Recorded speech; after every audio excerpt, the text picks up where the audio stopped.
আগামী অক্টোবরে বাঙালি সনাতন ধর্মাবলম্বীদের সবচেয়ে বড় উৎসব দুর্গাপূজা উপলক্ষে ভারতে ৩,০০০ মেট্রিক টন ইলিশ মাছ রপ্তানির অনুমোদন দিয়েছে বাণিজ্য মন্ত্রণালয়।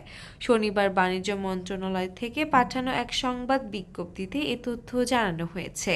যদিও রপ্তানি করা ইলিশের দাম কত হবে সে বিষয়ে বিজ্ঞপ্তিতে বিস্তারিত কিছু জানানো হয়নি।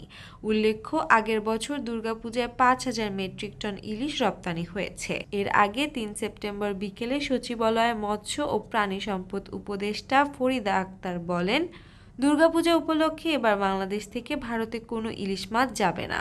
এছাড়া আমরা কোনো মাংস আমদানি করতে চাচ্ছি না। এখন লাখ লাখ খামারি গবাদি পশু লালন পালনের সঙ্গে জড়িত। তিনি আরও বলেন, এটি দামি মাছ। আমরা দেখেছি আমাদের দেশের মানুষই ইলিশ খেতে পারছে না, কারণ সব ভারতে পাঠানো হয়। দেশের মানুষের চাহিদা মিটিয়ে তারপর ইলিশ বিদেশে রপ্তানি করা হবে। দেশের মানুষ ইলিশ পাবে না আর রপ্তানি হবে, সেটা হতে পারে না। ফলে এবার দুর্গাপূজায় ভারতে যাতে কোনো ইলিশ না যায় তার জন্য আমি বাণিজ্য মন্ত্রণালয়কে বলেছি।